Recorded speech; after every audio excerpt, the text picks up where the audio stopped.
오늘도 하나님께 예배하러 나오신 여러분들을 주님의 이름으로 환영하고 축복합니다. 우리 함께 인사하겠습니다. 주님을 향하여 할렐루야, 서로를 향하여 할렐루스. 이제 이틀만 지나면 10월이 됩니다. 여러분 10월 좋죠? 다른 어느 때보다도 올해 10월은 더 기다려지는 것 같습니다. 여름 무더위가 이렇게 9월 달까지 이어질 줄은 꿈에도 모르고 이렇게 시원한 가을을 기다려야 한 처지에서 이렇게 맞이하는 10월은 참 우리에게 의미가 있는 것 같습니다. 그리고 이제 10월이면 단풍이 들기 시작하고 또 들에 있는 곡식들이 무르 익어가기 때문에 우리에게 이 10월은 정말 의미가 있는 10월, 참 우리가 좋아하는 10월이기도 합니다. 그런데 저를 포함해서 많은 분들이 이 10월을 좋아하는 이유는 사실 다른 데 있습니다. 이 10월이 공휴일이 많기 때문에 그렇죠. 명절이 없지만 3일 정도 쉴 수 있기 때문에 그래요. 최근에 이 2번 정도 쉬었는데 또 10월 1일 내일 임시공휴일을 또 이렇게 지정하는 바람에 또 3일을 쉬게 됐습니다. 10월 1일 잘 아시는 국군의 날이죠. 1976년에 공휴일로 지정이 돼서 1990년까지 이어지다가 계속 그 이후에 쉬는 날이 너무 많다 해서 공휴일에서 빠졌죠.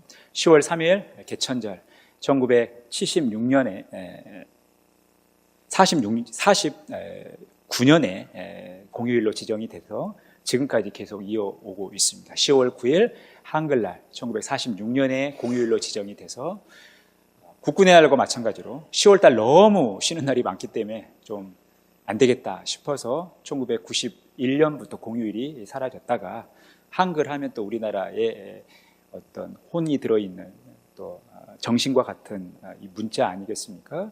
그래서 여론이 다시 10월 9일 한글날은 공휴일로 지정을 해야 된다 해서 2006년부터 다시 공휴일로 지정이 돼서 황금 같은 우리가 연휴를 보내게 됩니다. 특히 이 직장인들에게 있어서 삶의 고단한 이 삶을 사시다가 이렇게 한 번씩 다가오는 이 공휴일은 우리에게 큰 삶의 활력소를 안겨주죠. 그러다 보니까 이 10월을 우리가 좋아합니다. 그런데 어떤 사람들의 이해관계와 상관없이 지정이 되고 나서 지금까지 계속 공휴일을 유지하고 있는 것이 10월 3일 개천절입니다.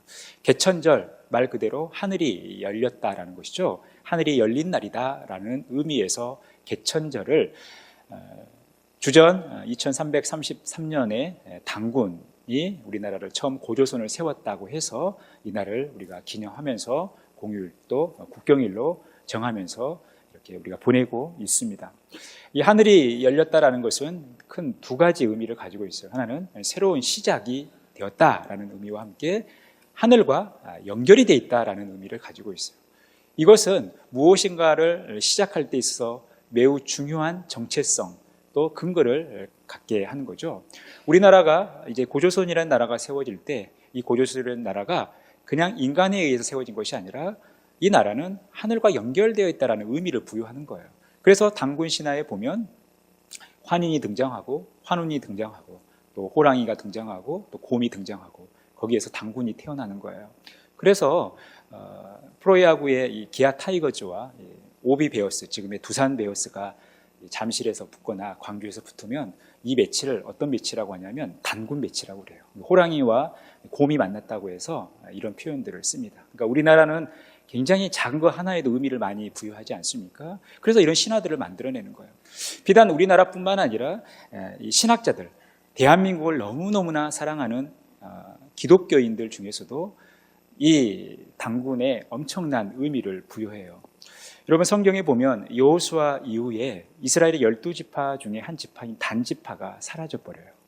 단지파가 사라졌는데 그게 이제 요한계시록에 봐도 등장하지 않아요. 그럼 단지파가 어디 가버렸나? 상상의 날개를 펴다가 이 단지파가 동방으로 조금씩 이동하는 거예요. 당시 12지파 이스라엘이 형성될 때는 청동기 문화였거든요. 그래서 이 청동기 문화를 가지고 있었던 단지파가 동방으로 옮겨와서 주전 2333년에 우리나라의 고조선을 세웠다. 그래서 단군의 성이 뭐예요?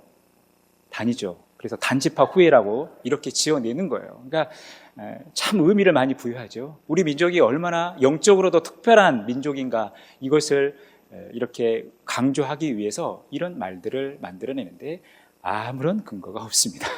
그러니까 여러분 이런 말에 현혹되지 마시고 이런 말을 자꾸 하시는 분들은 이단이다라고 생각을 하시면 돼요. 그 정도로 우리는 이런 삶의 의미를 부여하는데 하늘이 열린다라는 것은 그렇게 중요한 의미를 부여한다라는 것입니다. 성경은 하늘이 열렸다라고 하는 이 모습이 몇 군데 등장하고 있어요. 하늘이 열린 장면이 나타나죠. 그 대표적인 경우가 예수님께서 세례를 받으신 장면이에요. 오늘 본문 16절에 보니까 예수께서 세례를 받으시고 곧 물에서 올라오실 때 하늘이 열렸다라는 거예요. 예수님께서 세례를 받으실 때 하늘이 열린 거예요. 그러니까 정확한 의미에서 개천절은 예수님께서 세례 받으신 날이에요. 예수님께서 세례 받으신 날 개천절이 시작된 것입니다. 이 개천절, 하늘이 열린 날, 그러면 어떤 일이 벌어졌는가? 16절에 하나님의 성령이 비둘기같이 내려 자기 위에 임하심을 보셨다라는 거죠. 그러니까 하늘이 열리자 일어난 일은 성령이 비둘기같이 임했다라는 것입니다. 성령이 임재하여 예수님 위에 계셨다라는 거죠. 그러니까 하늘이 열린 개천절 날 성령이 임한 것입니다. 또 개천절에 일어난 일이 있어요. 17절에 보니까 하늘로부터 소리가 있어 말씀하시되 이는 내 사랑하는 아들이요 내 기뻐하는 자라 하시니라. 하늘이 열리고 성령이 임재하는데 그때 하늘로부터 소리가 들려요. 하나님께서 말씀하신 거죠. 내 사랑하는 아들이요 내 기뻐하는 자다. 내 사랑하는 아들이고 내 기뻐하는 자다라는 것은 하나님 보시기에 하나님이 받아들이기 합당한 그런 존재가 지금 이 땅 가운데 있다라는 거예요. 그분이 바로 예수 그리스도라는 것이죠. 그래서 예수 그리스도가 어떤 분인가 이 하나님의 음성을 통해서 정확하게 말씀하고 있는 거죠. 내 사랑하는 아들이다. 그리고 내 기뻐하는 자다. 내가 받아들일 만한 충분한 조건을 갖춘 자다라고 하는 이 하나님의 음성이 들려진 것입니다. 여러분, 개천절은 바로 그런 날인 거예요. 개천절은 예수님께서 세례를 받으실 때 하늘이 열리고 하늘이 열림과 동시에 성령이 임재하고 성령이 임재하면서 하나님의 말씀이 들려온 날, 이게 개천절이라는 것입니다. 이것이 진정한 개천절이기에 우리도 이 개천절을 이 마음으로 받아들이는 것입니다. 그렇다면 왜 하늘이 열렸냐라는 것입니다. 하늘이 열린 가장 기본적인 이유는 바로 예수님께서 세례를 받으신 거죠. 그런데 예수님께서 세례를 받으신 모습 속에서 우리는 매우 특별한 모습을 발견하게 돼요. 예수님께서 세례를 받으시려고 오실 때 요한이 예수님에게 이렇게 이야기하죠. 내가 당신에게 가서 세례를 받아야 되는데 왜 당신이 내게 옵니까? 지금 당신이 나에게 세례를 받는 것은 맞지 않는 일입니다 라고 이야기하는 거예요. 그도 그럴 것이 예수님은 이 땅에 메시아로 오셨습니다. 메시아로 오셨다는 것은 죄가 없으시다는 거죠. 그런데 요한의 세례는 회개의 세례예요. 그런데 예수님은 회개할 필요가 없는 것이죠. 왜냐하면 죄가 없으신 분이기 때문에. 그러니까 이것을 받아들이는 것은 요한 입장에서도 쉽지 않았어요. 제가 예수님한테 가서 세례를 받아야 되는데 왜 당신께서 나에게 오냐라는 것입니다. 그래서 처음 이 일을 의아하게 생각했던 세례 요한이 이 예수님의 세례를 행하는 것을 주저했지만 예수님께서 이렇게 말씀하시죠. 예수께서 대답하여 이르시되 이제 허락하라. 우리가 이와 같이 하여 모든 의를 이루는 것이 합당하니라. 그래서 요한이 이 세례를 허락하는 거예요. 지금 예수님께서 모든 의를 이루는 것이 합당하다라는 거죠. 예수님께서 세례 요한에게 세례를 받으신 것은 모든 의를 이루는 것이라는 거예요. 여기서만 의는 뭐냐면 하나님께서 받으실 만한 상태, 가장 온전한 상태가 되었을 때 이게 의인 거예요. 이것이 하나님의 마음이고 하나님의 성품인 거예요. 그래서 이 모든 의를 이루었다라는 것이 내 사랑하는 아들이고 내 기뻐하는 자라고 하는 이 하나님의 음성을 통해서 지금 예수님께서 요한에게 세례를 받으신 이 행위가 하나님 보시기에 의로운 행위, 의를 이루는 행위라는 것입니다. 그래서 예수님께서 이렇게 세례를 받으신 거예요. 그러면 우리는 오늘 이 예수님께서 세례를 받으신 것이 왜 의를 이루는 것인가? 우리는 오늘 본문 말씀 속에서 레위기 1장의 말씀을 떠올려야 한다는 것입니다. 이스라엘 백성들이 하나님께 예배할 때, 제사할 때 항상 예물을 드렸죠. 제물을 드렸어요. 제물을 드릴 때 하나의 원칙이 있었습니다. 3절에서 4절에 보니까 그 예물이 소의 번제이면 흠없는 수컷으로 회막문에서 여호와 앞에 기쁘게 받으시도록 드릴지니라. 그는 번제물의 머리에 안수할지니 그를 위하여 기쁘게 받으심이 되어 그를 위하여 속죄가 될 것이라. 이스라엘 백성들이 하나님께 번제물을 드릴 때 먼저 하는 일은 번제물에 안수를 하는 거예요. 그러면 저들이 왜 안수를 했는가? 자신의 죄가 이 짐승에게 전가되어서 이 짐승이 내 죄를 끌어안고 하나님께 나아가는 거예요. 그래서 이 짐승이 피를 흘리고 이 짐승이 죽고 이 짐승이 불타면서 인간의 죄가 다 용서되는 거예요. 이것이 하나님께 드리는 제사의 원칙이었던 것입니다. 그러니 제물을 드릴 때 항상 사람들은 자신의 죄를 이 짐승에게 전가시키는 이 의식을 행했던 것입니다. 그런데 오늘 예수님께서 세례 요한의 어떤 이 세례를 받으시는 이 장면은 이 레위기 1장의 말씀을 연상시킨다라는 거예요. 그것은 인간의 대표인 요한을 통해서 죄가 없으신 예수님에게 우리 인간의 모든 죄가 다 전가되어지는 하나의 의식을 이 요한의 세례를 통해서 행사하고 있다는 것입니다. 그래서 세례 요한과 사도 요한은 이것을 정확하게 꿰뚫어 보고 있는 거예요. 이튿날 요한이 예수께서 자기에게 나오심을 보고 이르되 보라 세상 죄를 지고 가는 하나님의 어린 양이로다. 예수님께서 요한에게 오시는 그 장면을 보면서 요한은 이렇게 선포하는 거예요. 아, 저분은 세상 죄를 지고 가는 하나님의 어린 양이로다. 우리 인간의 모든 죄를 다 짊어지시고 이제 십자가에 달려 죽으실 예수 그리스도, 그 어린 양 대신 예수 그리스도라는 사실을 분명히 밝히고 있다는 것입니다. 그러니까 예수님께서는 이제 우리의 죄를 짊어지시기 위해서 반드시 세례를 받으셔야 됐다는 거예요. 그래서 우리의 모든 죄가 예수님에게 전가되어야 했던 것입니다. 지금 예수님께서는 그 일을 하신 거죠. 이게 예수님께서 이 땅에 오신 목적인 것입니다. 또한 예수님의 사명이죠. 그래서 예수님께서 이렇게 말씀하시는 거예요. 인자가 온 것은 섬김을 받으려 함이 아니라 도리어 섬기려 하고 자기 목숨을 많은 사람의 대속물로 주려 함이니라. 예수님께서 우리의 대속물이 되어주시는 것, 그래서 우리를 위하여 십자가에 달려 대신 죽으시고 우리를 위하여 부활하신 것이 예수님께서 이 땅에 오신 목적, 예수님의 사명이라는 것입니다. 이 일을 위해서 예수님께서 오신 것입니다. 그러니 여러분, 오늘 예수님을 통해서 알게 되는 개천절의 의미는 무엇인가? 우리가 하나님께서 주신 사명을 따라 순종의 삶을 살아갈 때 그때 하늘이 열리고 성령이 임하고 우리에게 하나님의 말씀이 들려지는 놀라운 사건, 이것이 예수님을 통해서 배우게 되는 개천절의 의미라는 것입니다. 그러니 여러분, 우리가 어떻게 개천절을 경험할 수 있어요? 우리가 어떻게 개천절을 의미 있게 보낸다는 겁니까? 우리가 하나님께서 우리에게 맡기신 사명을 충실히 감당할 때, 순종하며 나아갈 때, 믿음으로 하나님께 나아갈 때 성령이 우리에게 임하시고 그 성령을 통해서 하나님께서 우리에게 말씀하신다라는 거예요. 우리에게 명령하신다라는 거예요. 또한 우리에게 능력을 주신다라는 것입니다. 그리고 그 모습을 하나님께서 기뻐 받으신다라는 거예요. 여러분, 이것이 우리가 개천절을 보내는 이유인 것입니다. 그러니 여러분들의 삶 가운데 늘 이 개천절의 역사가 있기를 간절히 소망합니다.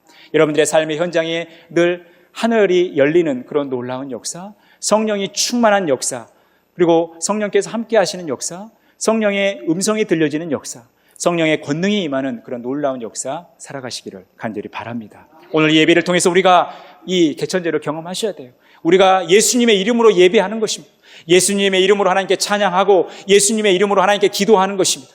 그때 하나님께서는 하늘 문을 여시고 우리에게 임재하신다라는 것입니다. 성령 충만함을 우리에게 허락하신다라는 거예요. 그리고 우리에게 말씀하신다라는 거예요. 우리가 어떻게 살아야 될지, 우리에게 맡겨진 사명이 무엇인지, 우리가 이 땅의 삶을 살아가는 목적이 어디에 있는지 오늘 이 시간 우리에게 분명하게 말씀하시고 그렇게 살아갈 수 있도록 우리에게 힘을 주신다라는 것입니다. 비단 이 예배 시간뿐만 아니라 우리의 삶의 순간순간 매일매일의 삶이 개천절이 된다는 것은 우리가 그 하나님을 바라보고 믿음으로 살아갈 때 하나님께서 성령을 보내시고 우리로 하여금 성령 충만케 하시며 하나님의 음성을 듣게 하시고 우리에게 권능을 주셔서 우리로 하여금 사명자의 삶을 살아갈 수 있도록 역사하신 것입니다. 여러분, 이 개천절을 우리가 경험할 수 있는 거예요. 이미 하나님께서는 에스겔 선지자에게 이 개천절을 허락하셨던 거죠. 에스겔 1장 1절에서 3절의 말씀에 보니까 에스겔이 이 하늘이 열리는 이 개천절을 보고 있는 거예요. 그가 사로잡혔을 때 하늘이 열리는 장면을 보게 됩니다. 그리고 하나님의 모습이 내게 보이죠. 그리고 여호와의 악인 왕이 사로잡힌 것을 경험하는 그때에 하나님께서 이제 갈대아 사람들의 어떤 그런 횡포와 그런 것과 상관없이 하나님께서 행하실 일들을 에스겔에게 말씀한다라는 거예요. 그럴 때 여호와의 권능이 에스겔에게 임한 이 장면이 나타나고 있다는 거예요. 여러분, 지금 이스라엘은 국가를 잃었죠. 이미 아수르는 나라를 빼앗겨 버렸습니다. 남쪽 유다도 이제 바벨론에 의해서 포로로 잡혀갑니다.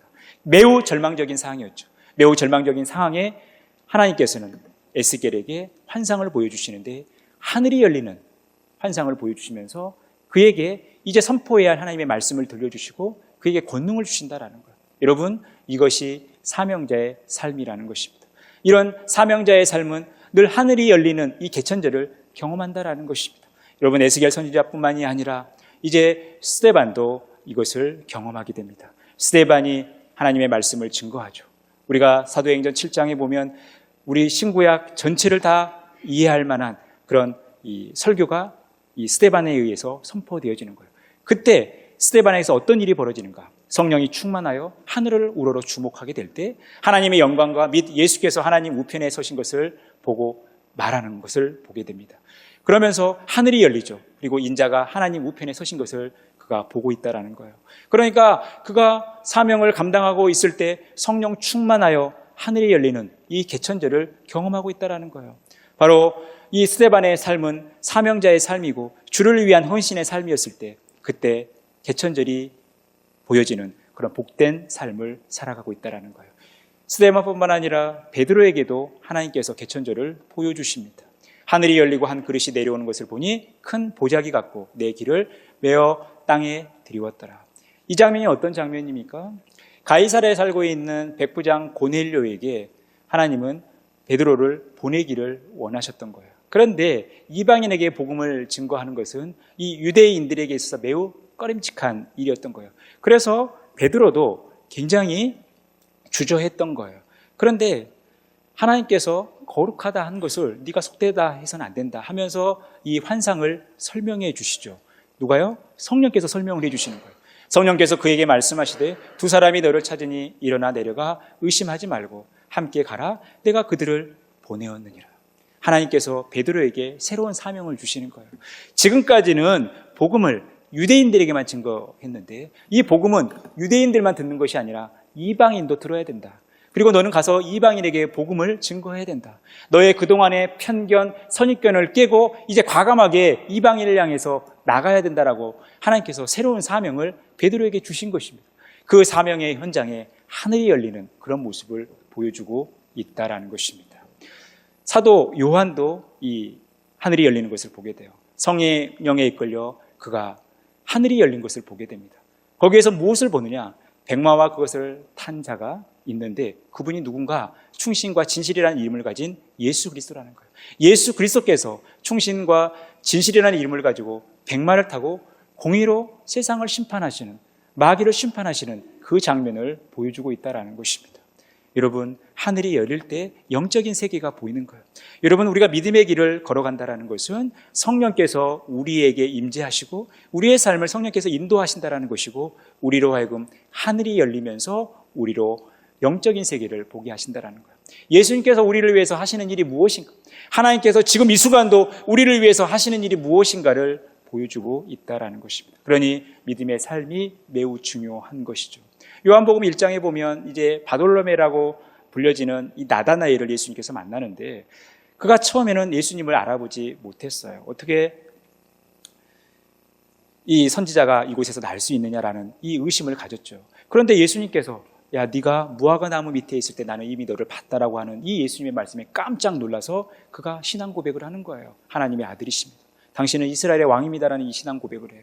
그런데 예수님께서 나다나엘에게 무슨 말씀을 하시냐면 네가 지금 내 얘기를 듣고 믿음을 가졌지만 앞으로 내 이야기보다도 내가 너를 전에 봤던 것보다 더 놀라운 내용들을 너희가 보게 될 건데 그게 바로 하늘이 열리고 하나님의 사자가 오르락 내리락 하는 것을 너희가 볼 것이다라고 예수님께서 말씀하시는 거예요. 여러분, 이것이 믿음의 삶이고 또 하나님께서 부르신 하나님의 사명을 감당하며 살아가는 자의 삶이라는 것입니다. 그러니 여러분, 우리의 삶이 늘 하나님께서 우리를 부르시고 그 부르심에 믿음으로 반응하며 하나님께 나아가는 그런 복된 삶이 되어야 되는 것입니다. 그리고 그곳에서 우리는 성령 충만함을 경험하고 하나님께서 우리에게 주신 말씀들을 들을 수 있는 것입니다. 여러분, 이것이 믿음의 본질이고 이 믿음을 하나님께서는 개천절을 통해서 우리에게 말씀하신다라는 거예요. 여러분, 그래서 우리가 이 땅의 삶을 살아가는 것이 녹록지 않죠. 아무리 살기 좋아진 시대가 되었다고 하더라도 힘든 것은 힘든 거예요. 여러분, 가장의 무게가 얼마나 무겁습니까? 한 가정의 가장으로서 그 짐을 지고 가는 게 쉽지 않은 일이에요.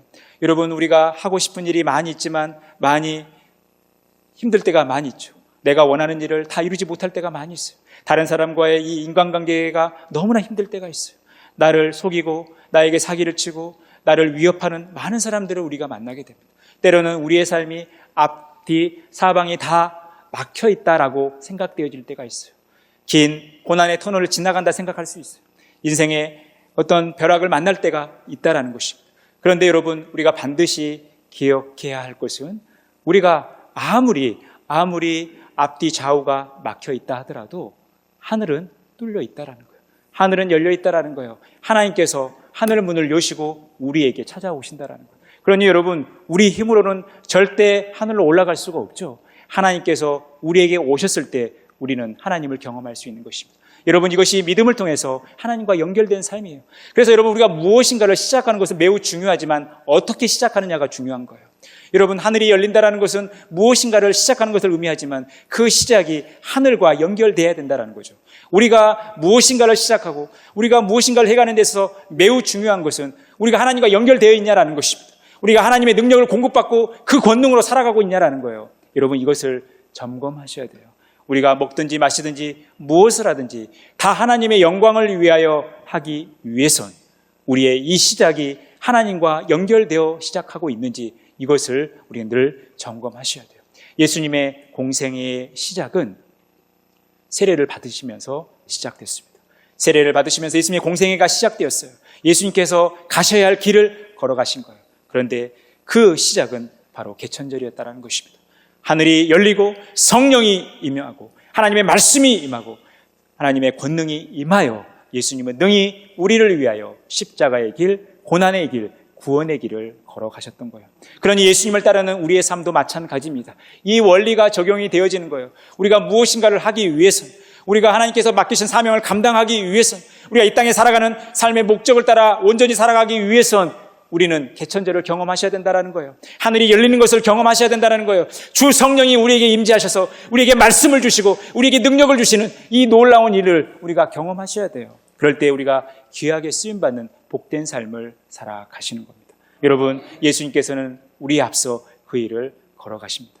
그러면서 예수님께서 우리에게 이렇게 말씀하신 것은 요한은 물로 세례를 베풀었으나 너희는 몇 날이 못되어 성령으로 세례를 받으리라 하셨느니라. 오직 성령이 너희에게 임하시면 너희가 권능을 받고 예루살렘과 온 유대와 사마리아와 땅끝까지 이르러 내 증인이 되리라 하시니라.